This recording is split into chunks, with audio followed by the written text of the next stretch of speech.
Hey guys, Infidel1258 here. Today I just want to share with you a clip from a recent public live event, and we're going to talk about Vruz and how this was a massive success for Splinterlands. We can look at SPS stake and how it rapidly increased. We could look at what the SPS price did in that time. We can see how voucher prices went up.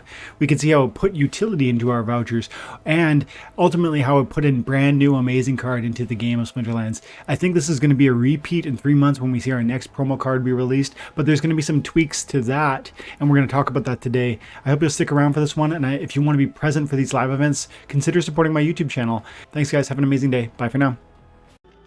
The question mark threw me. Oh, look at this. Like a boss dropping the gold bomb. Appreciate you, bro. Thanks, man. Thanks a lot. Guys, there's so much going on in Splinterlands right now.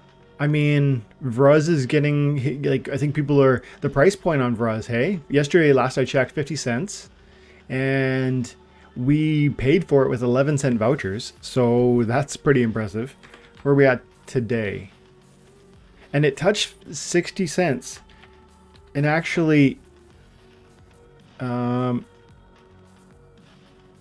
it's funny that this was the first thing that where my mind went, because in the chat, oh, that's why I'm looking at compare. So go grid, there he is. So we're at low by 50 cents, 7.50 for the gold foil. I got 86 of these guys, and I got 3 of these. I haven't sold my gold foils, but frankly, I don't have any use for them. Oh, nice. Thanks, Aaron. Appreciate you, bro. Really appreciate that, guys. Thanks a lot. But yeah, 50 cents for Vruz, and we paid 11 cents for this thing. And I feel as though, you know, the conversations we had on this channel about Vruz before it came were pretty accurate. And, you know, some of the things we talked about were that the vouchers, the vouchers were going to end up being an amazing value at the 11-cent price purchase, because they were going to translate into a card that was, I think I said 20 to 50 cents. And I said specifically, if it gets into that 20-cent range, and this is, I think I said 20 cents really before I even knew the stats. I just knew it was going to be, I was certain it would be at least double the value of the voucher. Because you have to remember that some amount of SPS, the fact that SPS has to be staked means that there's a certain financial loss that happens in terms of a flexibility, because an investor who is just an investor is holding SPS, and they have to, the ability to be flexible, having liquid assets versus staked assets, is a financial cost. Even if you wouldn't have spent it in another way, having it locked up for 4 weeks is actually a financial cost. And so I just knew it was going to be, it was at minimum going to be double the value of the voucher. And I think I did a video before I knew the stats saying that. And then after we knew the stats, I did that video with Oscar, who's in the chat. So appreciate you, bro. And we were talking about, you know, how it would be used, and, you know, the power and significance for the mana cost, and then just predicting what the price might be. And I think Oscu said specifically 50 cents is what he felt was a strong, in his opinion, like that was going to be the floor. I was able to snag 200 copies at 40 cents, because there's always someone who gets a thing like this and they think, I don't care. Like, I just want the money. There's always somebody who, like, I don't know if it's weak, you call it weak hands. I feel like it's just too much. That's like a meme phrase. I'd rather say just conditions are such that they, you know what I mean? It's like whether they want to have liquidity to move into another thing, whether they want to buy more SPS out of that, whether they aren't really playing the game anymore, whatever. There's a million possible considerations that would lead to somebody making that complex decision. There's nuance in why you would do that. But for whatever reason, these were selling for 50 cents, and Buddy comes in with, I think, about 400 copies, or it was probably multiple accounts. And I bought 200 or so of it and got it up to level 9. That's where I'm at right now. So I got a level 9 with 300 BCX built in, and I got a few extras. Just, you know, honestly, the market was moving so quickly. I would have bought precisely 300, but the market was moving so fast as I had the card up. I'll show you what was happening. It was like, I'm in the market here, And there was this top listing at the low price was like 40 cents, and it had 250 copies, and I'm adding it. I added like 150, and as I did that, it's like now there's 80, there's 70, and it just within the 3 seconds it takes to go like this. Go 150, or let's say right here, go 110, and then add, and then to get up here, and it was just like red, because people were desperately buying it at that 40 cent range. The buying pressure was really high. And so I feel like 50 cents is a pretty secure price. If this was to, cards sometimes trickle down because we see that there's initial buying eagerness because maybe there's 1,000 people who feel they need to have this card and they have the liquid assets with which to buy it. Well, they buy it in the first days or weeks or hours. And then once that buying pressure is satisfied, you can see a slow, like an increase of supply to the card. That not an increase of supply to the card totally, not like a growth of how many copies exist, but a growth of how many copies are on the market for sale. Because people eventually get to a place where they say, I tried it, and for 50 cents or for 48 cents, I'm willing to sell it. And so then there might be a growth of listings in the coming days. But I feel as though, based on that initial eagerness, plus this total BCX, look at that, 318,000. So of the 530 million or whatever it was, 550 million that were staked, many copies did not get bought. And just quickly, is the window still open? Okay, so we have 4.5, 5 days left with which to buy this card. So there can still be a significant growth of the supply available because the SPS went, it was at 500-ish staked, and we shot up to 550. It was, I want to say it was 515 million staked, and then it shot up to 550 and maybe 552 even. And every 1,000 is another potential Vruz. And now I haven't seen it growing since then. In fact, it's probably going to just shrink in staking, I would think, even though we have other things coming down the pipe. Like we will see another promo card. And they spoke about in the last town hall how that will be sold in DEC. So I saw a little bit of Aftersound's video today, and he was talking about, and shout out to Aftersound, I think he's live right now. So he was speaking about how the Vruz sale worked, because look what happened to the stake of SPS. It was like up 3, 4, 5% from where it started. And that is a huge win because it gets locked up for 4 weeks, and that's significant supply that can't be sold. And if there's a change in the amount of possible sell wall, then there's a change in the whole supply demand and then ultimately the price discovery. It changes everything. When you lock up 5% or 3% or 4, whatever it was, of a token, it changes radically the price discovery and where you're going to land on your price. And then we did see the price of SPS peaked up to 3 cents. And I think yesterday afternoon it maybe fell. But this is all, we're just under 3 cents now.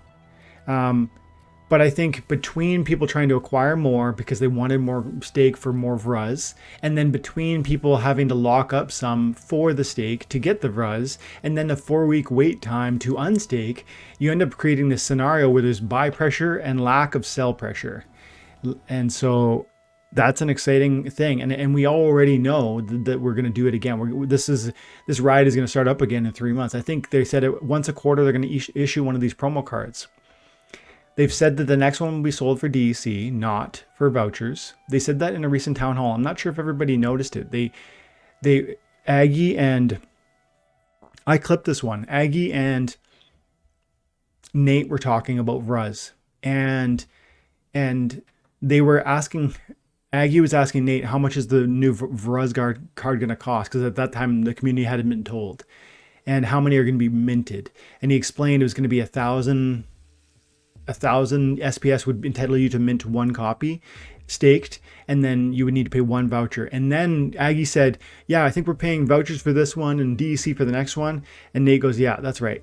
So they didn't talk about the next one. They didn't mention that again. They didn't kind of circle back and say, okay, so, and by the way, we are doing DEC next time. So if you're thinking that it's hard to get this one for a variety of reasons, like think through, like prepare yourself for next time. Because I do think we are going to see, and my take on that wasn't that you need to stake DEC. My take was that you'll need to, they didn't say this explicitly, so I am going on a limb a little bit. What I'm expecting is that SPS stake will be the benchmark for how we measure how many copies you're able to mint. And then if you got that SPS stake, you will be able to mint X amount of copies of it. And then you will, in this case, in the upcoming case, pay with DEC. So instead of one voucher, maybe you'll have to pay, it wouldn't be one voucher. Maybe it would be 1,000 DEC, would it? What do you think? This is me guessing. I'm speculating completely, but you have to think, I think the team considers vouchers at far more than market value.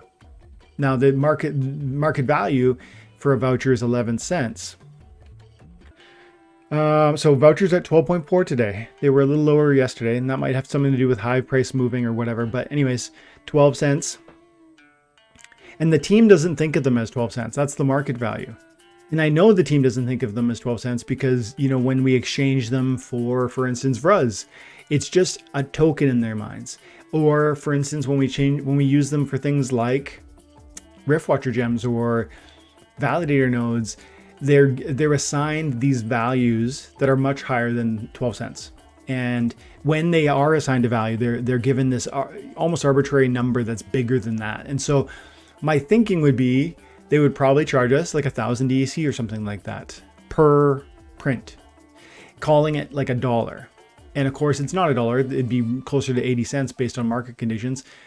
And maybe that's a bit much. Maybe that's a bit high. Maybe you go 500 or something like this. But my expectation is it's going to be a DEC cost, and it's going to be a burnt payment, so that all of those DEC are not going to end up in the hands, I don't think, of Splinterlands. I think they actually get burnt. I think the vouchers were burnt too. Yeah, Oscu called it. Exactly what I thought Vruz would cost. Even predicted on our stream together. Yep, he did. And for those who don't know, Oscu is also known as, and I've been practicing to, but it's a tricky name. Luini Kisa, I believe is how you pronounce it. And he is one of our guild mates. Price for the gold foil will for sure go up. That's my thought too. $7 I don't think is substantial. $6.50 or whatever it was, $7. And I think it's a very strong card. And I think gold, there aren't very many gold copies. Well, there's not very many copies of the card, period. It's an amazing card. And then I think there's always that case where, for instance, I got 3 copies of the gold foil Vruz. Often I say to myself, you know what? I'm not going to use these 3 copies of gold foil. And for $7, I'm talking $18. I could go out and I could do something with that. But so I'm very inclined, and I wonder if you guys feel the same way. I'm very inclined to sell cards like that I'm not necessarily going to ever use, and I know that, where they carry a certain significant value, $5, $6. I am very likely often to liquidate those, even if ultimately I might feel that they're going to have like a more significant price point in the future, because at times you just want a few more dollars to invest in something else. You want to buy a couple more packs. Yesterday I bought 15 Nightmare packs for the first time, so I'm starting to dip my toe in that source of fun. But when that happens, maybe you need to pull in some extra funds here or there, and then you say to yourself, well, am I going to sell 200 cards worth 40 cents, or am I going to sell one card worth $8? And one's really easy to execute, and the other one takes time and patience. And so what ends up happening often, in my opinion, is that cards like those gold foils will get liquidated by weak hands, myself included, where it's like, when I mean in this context, weak hands, like I'm just not using it. So I'm happy to let it go probably. Right now I haven't, but if it goes up to $8, $10, I probably would. And yet I think it's worth it because it's an amazing card and there's very few copies of it. Vruz stay around a Alchemist Bear price point. Is that true? I don't know if that's true. Let me look at that. So Vruz is at 50 cents per, and this is a common, but so is Alchemist, isn't it? Okay. Yeah, Artemis is... So you got Artemis down at 30 cents. That's a pretty big difference. But I think maybe what you're saying, Illustrious, is that we're going to find our way down there. I think that's what you're saying, because this has been around longer. But you have to remember, this card has 800,000 total BCX, and Vruz only has 300,000. So I actually don't think... And then I think they're so different too. Like, I think Artemis Bear is amazing. But the thing about Artemis Bear is it is a massive mana card. And that means it's going to fit in certain game rule sets, but not others.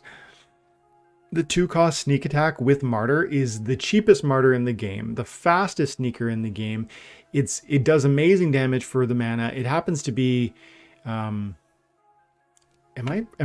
Dragon, isn't it? Vruz. For a second, I forgot. And yeah, Dragon. Well, the other one's neutral.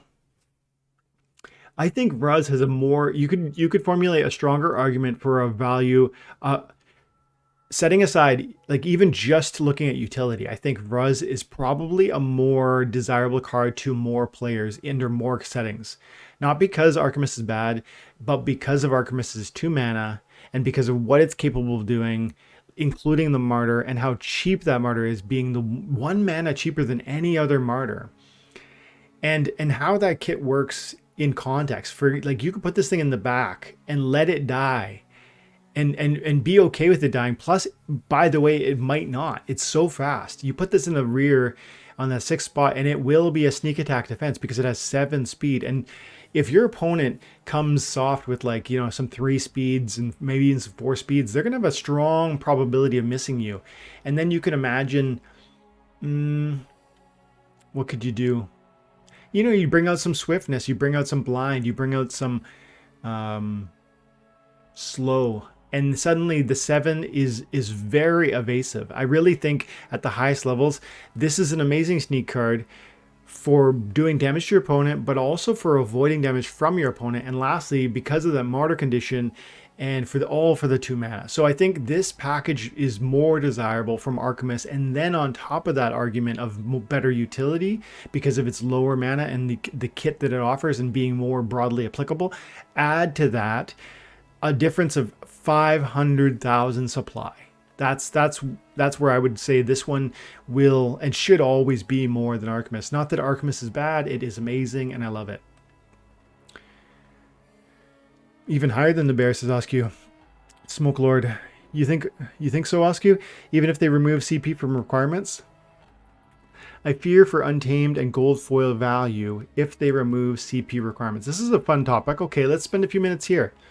And Oscu's got a thought here on this one too. But okay, so let's think through the question. Oscu is saying he thinks that the gold foil of Vruz will go up in price. And then Smoke Lord's wondering, really? Like, even after, if we're talking about removing CP from the game, because collection power is that necessary element to get you to a certain stage or level to be able to battle, the question becomes, is collection power still relevant? Do people still care about gold foil copies? And I think for a lot of reasons, the answer, like the short answer is yes, we will. You know, whether it's, you're still going to get gold foil bonuses on your rank rewards. You're going to be eligible for gold foil tournaments, which I think increasingly are becoming more and more juicy. You're going to be participant in gold foil brawls, or possibly, right? It opens the door at least. And that is increasingly significant as we make it into tier 4 and eventually into tier 5. So I think there's a lot of reasons why gold foil, regardless of whether CP moves away, is absolutely going to be an important part of, you know, what people are wanting.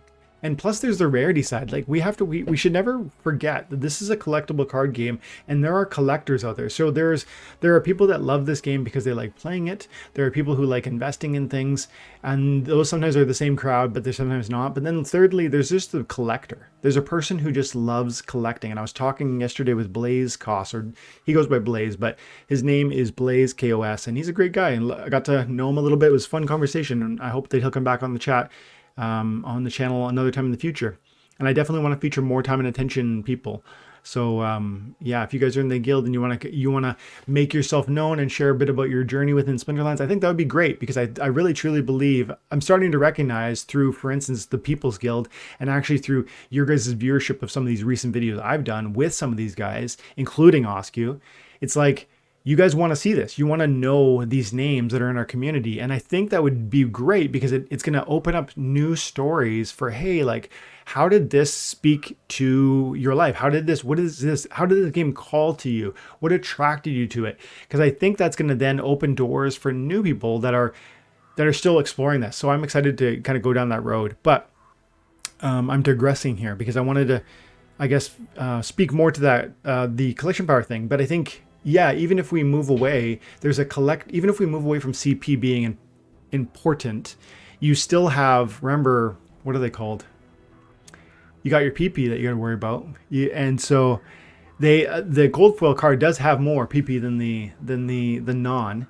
And then there was one more thing. I was talking about collectors. And so there's like three audiences in my mind. There's the player who allows for playing for his own sake. There's the investor who just buys these things because he thinks they're going to go up. And there's lastly the collector that wants to have the rarest of the rare. And that would usually mean gold foil cards. So I'm pretty convinced that gold foil still has a massive place for growth in the future. I'd be very surprised if we saw lower prices. No. Okay, in the short term, anything could happen. But in the long term, I would be very surprised. And Oscar says, Smoke Lord, yes, because regular foil will stay at the same price or less. And maxing out a regular foil versus a gold foil is only 30 to 40 USD. Difference for a max copy. Oh, yeah, okay. Yeah. I think even just, I mean, that's all true. But I think at the end of the day, it's like you just have to look at, was collection power the only reason we were buying gold foils? And I think the answer is a resounding no. There was a variety of reasons. Investment, collectability, and then even utility and functionality because I play the game and I want to thrive in these gold foil tournaments, guild brawls, etc. So, good question though, Smoke Lord. That's it's fun to think through because that's a radical change. The new CP and how that, because that's already started, hasn't it? Hang on, let me see this. So they're still tracking power, but then what I noticed on the, let's look over here on the leagues. So we still do need X amount of power technically, like to ascend into the next league. That's the collection power limitation or requirement. But then I noticed on peak monsters, let's look at this. How did I see that? Just yesterday I saw the production points, the PP being reflected on the window here. And maybe it was in my, see, look, under your my cards, peak monsters, acid shooter, stats, level, BCX, collection power, PP. And so, 1800 production points for a level 3, which is like 1 BCX. This is just 1 BCX card, 1800 points versus 1 BCX acid shooter 27. And then I know this is a level 3, so you might want to say, well, what about a level 3 regular? Well, a level 3 regular is 271 production points. And so that in and of itself is, ample evidence that there'll still be a desire to hold the gold foils because they produce greater value, even if the collection power is no longer the measurement by which that's the threshold by which that's measured. But good question. Thanks, man. Plus it's a promo and gold giving you, yep, the extra gold. Yeah, and the extra promo, 10%, and then gold for 10%, yeah. Battle Beast, thanks 12. I am 40, and Battle Beasts were action figures with hologram squares on their chest that were earth, wind, fire, water. First thing I thought when I discovered Splinterlands. Cool. I don't know if I remember those. I'm 42, and maybe I would if I saw a picture. I'm gonna quickly look at that.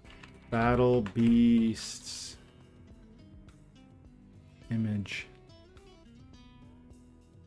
Oh, dude! I fully loved these things. Wow, flashback.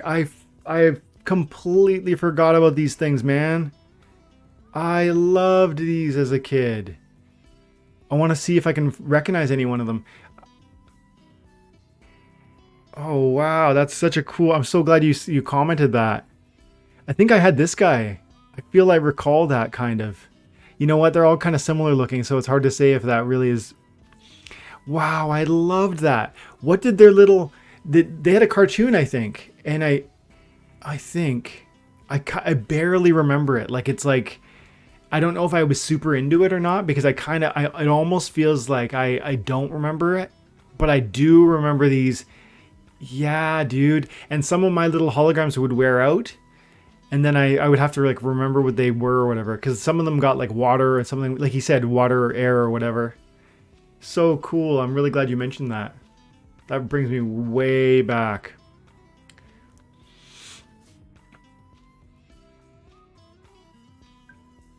Oscar, I bought a maxed out Vruz for that reason, for the gold foil, did you? So you did, that means you bought 38 copies at $7-ish. You know, approximately, right? Because there's 38 copies, I think. Is that right? On a gold foil common? Gold foil, yeah, you need 38 copies. So 38 times 7, 226 versus, call it 400 times 400 times what? Call it 50 cents. 200. I mean, that's not a big difference. What did we say there? $200 for the regular foiled version.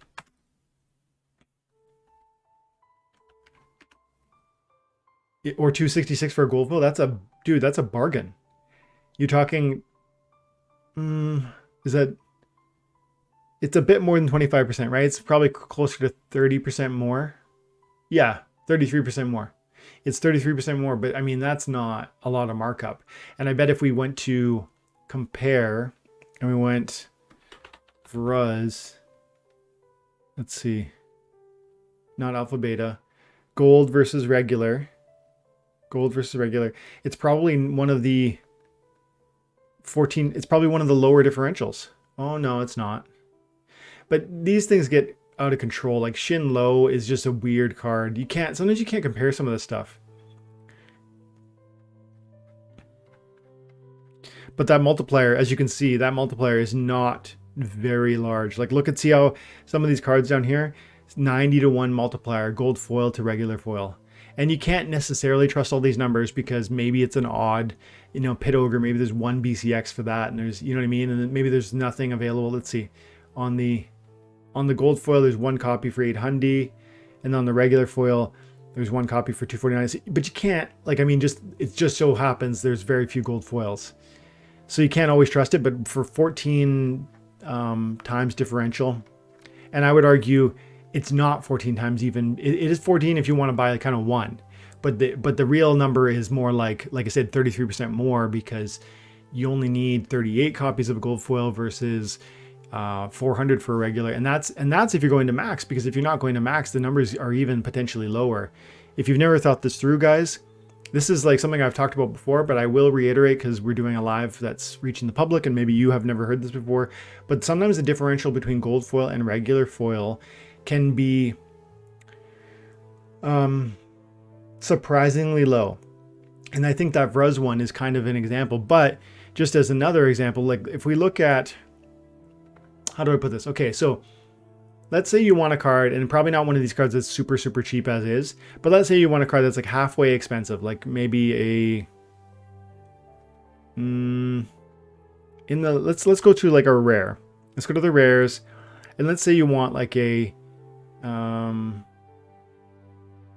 Silver Shield Paladin, and you're talking, and you want to play at gold. This card's quite good at gold. In the gold league level, you get up to level 6, and you have 8 hit points, you have 4 armor, and you have 3 speed, and you got 2 damage output, plus you got magic reflect and shield. It's a good strong card, especially now that Grandmaster Wraith is in the leading the white team. So you need 35 copies, and 35 copies is far, far lower than 115.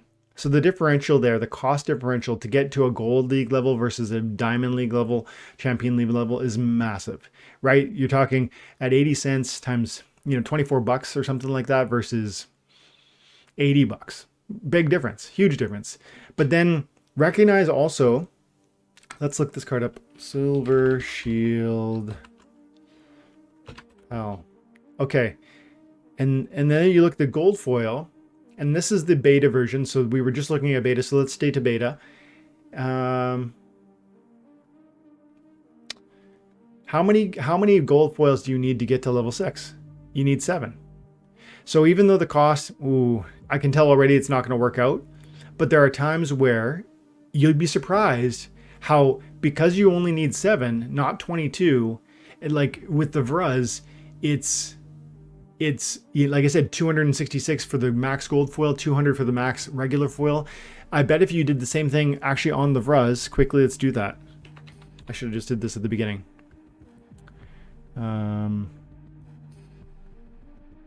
So if you want to get a regular foil at level, so we're talking common, so common goes up to, in gold, I think level 8. So 220 copies, that's like half the price, right? You're talking 200 for that, you're talking roughly, 100 for that. But then if you wanted the gold foil version at that level 8, you only need 20 copies. 20 copies, that's 14, 28 bucks, right? Is that right? 7 times 20. Yeah, 7 times 10 would be 70 bucks, 140 bucks. My bad. I knew I was off there. So 140 bucks versus I think it was like 110 bucks or something. So sometimes at the various levels, because of how many copies you need, it can be surprisingly cheap to get that gold foil. So always look at that. If you're just playing at gold, don't necessarily just look at times by 400 times by 400 times by 38.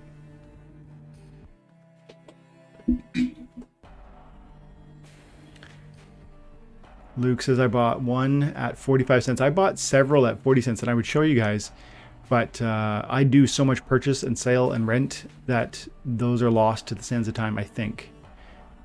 Listos, depend how involved they are with the specific card. I wonder if you're talking about the gold foil price appreciation. I think so. I need to get 180 more Vruzes. Yep. I think a lot of people are with you, Aaron. If they already have max gold foil, you don't need the extra 500 copies lying around. That's true. You could, if you're going max gold foil, you could just go ahead and sell off those, the 200, 300, 400 regular foils that you might have accumulated at 50 cents a pop. And like, for instance, well, I consolidated all of mine. I don't know that I would sell, if I tried to sell 300 BCX of my Vruz, I bet I would have to sell it for 40 cents a pop, not 50.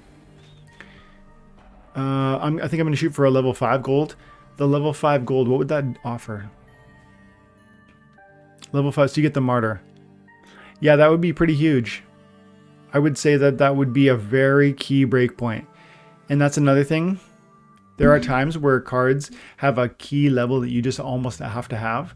In my mind, I have to have the level 9 because that extra speed is so important.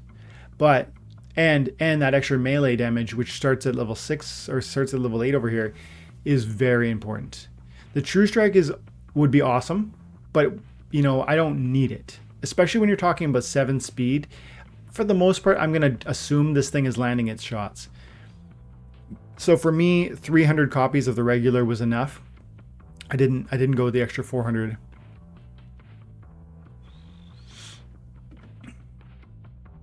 Gathering, good to see you, buddy. Just finished watching the replay from yesterday with Blaze. That's just a clip from the maybe you watched the whole thing. Gathering's a member of the channel, so he has access to some of the videos you guys might not. I did a full 2-hour video with Blaze, Blaze, and had an amazing conversation. We talked about SPS, DC, DCB. We talked about land. We talked about, long-term investing in Splinterlands, but also cryptocurrency. It was a great conversation. I'll put a couple more clips out, but yeah, those full-length conversations end up being members only for sometimes forever and sometimes for a period of time. Butters, check out that you only have cards which give you 100% rewards at your level. That's a good point. This is something I haven't thought about very often, and we should be, right? Because if you are playing with a card, if you're playing in Gold League and you're playing with a bronze level card, that will hurt you. It'll diminish the potential rewards you get for each win. Darren, that's what I went for, Butters. Yeah, you went for level 5 gold foil. Steve, good to see you, buddy. I'm working on getting a max gold, but need 5 more. You'll get there, I'm sure. Uh, Steve, Steve had a 390,000 SPS staked. We were talking before, I think last week or whatever, right before. So 309. So you probably got a regular max foil, or maybe you got the max. You got your 390 copies and you sold them into the market and then paid for your gold foil. That's maybe what I would have did.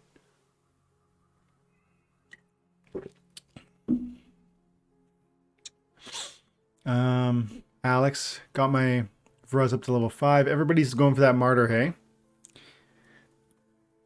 Yeah. Yeah, like Oski was saying, you got to watch. You have the appropriate level of cards, otherwise your RP goes less and your chests go lower, and then you're almost burning. You're kind of you're wasting a bit of your energy. I use the free copy I got, and I complete them, so I have a full max level gold and a non-gold. Nice, dude. Use the free copies you got, and complete them. Yeah, man. Good. I was able to claim. Wow, you guys are cruising here. I like that it was vouchers, so I could finally use them. Oscu, I'm fully with you, dude. Vouchers have been a bit of a dud, if we're being perfectly honest, right? They've really underwhelmed. In fact, there's been a lot of them printed, and every day I think there's 40,000 more or something. So, you know, in some sense, they've become like they're not impressive. But as we've said before on the channel, and as I think you guys probably already think, just remember, when everyone's looking one way, be aware of what's on the other angle, right? If we're all shouting vouchers suck and the price of vouchers is terrible and they're never going to go up, well, the team will recognize that and do things such as this promo card issuance, which begins to add value into it. And I don't think for a second this is the last sort of angle for them. They will bring value to vouchers.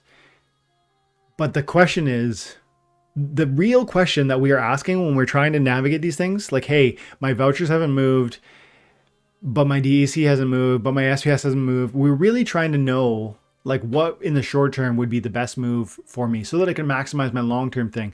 And at the end of the day, I'm not convinced that any of us can truly navigate that. So even myself, like I'm talking about unstaking some SPS and maybe selling it for cards because I think I need more cards. I want more cards. I also want more land. I want more DEC. I don't think I'm gonna, because the problem is I don't know what's gonna happen next. Is SPS gonna go to 5 cents? Is DEC gonna go to peg first? Which of those two is gonna happen? That's one variable. There's a million other considerations. Are cards going to go on a bull market run because land soaks up a massive quantity of cards? I don't know. And I'm just playing a guessing game. And talking to Blaze yesterday, he's like, you know, what did he say? He goes, my plan is SPS go up. SPS number go up. Like, it's that basic. You know, it's literally like, I believe in SPS. I really think it's going to be $1 or more one day. Okay. Then add to that bag. Don't chip away at it for 3 cents. I didn't sell it 10 cents. I didn't sell it 5 cents. And now at 3 cents, I'm going to start selling. I think I got to give my head a shake there and change that plan. Because for the same reasons I've just spoken to you about the vouchers, the idea that I think the value of vouchers is going to find at some point it's going to find a floor. That's why I'm loath to sell any asset in this game. Because I just fully believe that it's going to find utility, find value, find appreciation.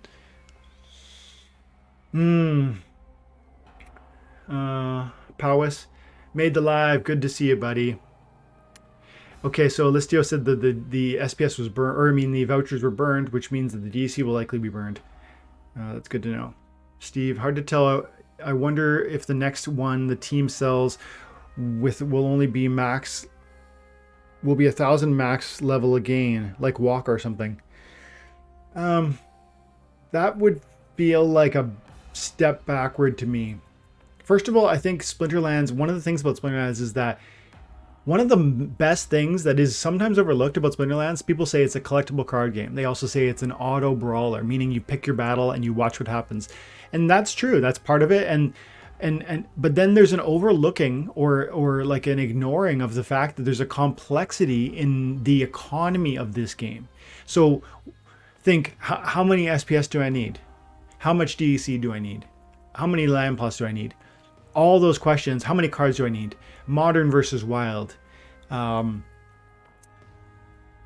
then within the card conversation, we talked for 20 minutes about Vruz. We talked. Some people are like, hey, I want a gold foil. Others are like, I want a regular foil. Some people want level 5. Some people want level 10. I got a level 9. Those differences are not just anecdotal. They're actually pointing to the fact that the card collectible nature of this game is its own economy. And like any economy, there's a risk versus reward, a pro and a con to a more expensive version or a less expensive version. Maybe level 5 is all you need to do what you're going to do at the league you're playing in.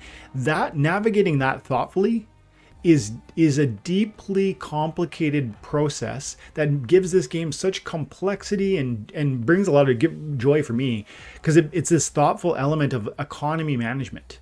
And I think people don't give Splinterlands the credit it deserves on that level, because it's not just a collectible card game where you throw out 6 monsters and see what happens. There's a million steps that lead to the creation of the deck you have when you choose those 6 monsters. And then do you have a level 5 of this card because the level 6 would be awesome, but it's just too expensive? That's a choice you're making that might open doors for you to have other summoners that I don't have, or other monsters, tanks and support monsters that I don't have. And so the give and the take in that play of the economy is so fun to me. It's actually really it's a whole level of complexity to this game that people I don't think about very often. And when you see, oh, that gameplay is so boring, it's so basic, that person with that comment has no idea what I just said. They haven't thought through the complexity of navigating the economy, which is a part of the game. It's the game within the game.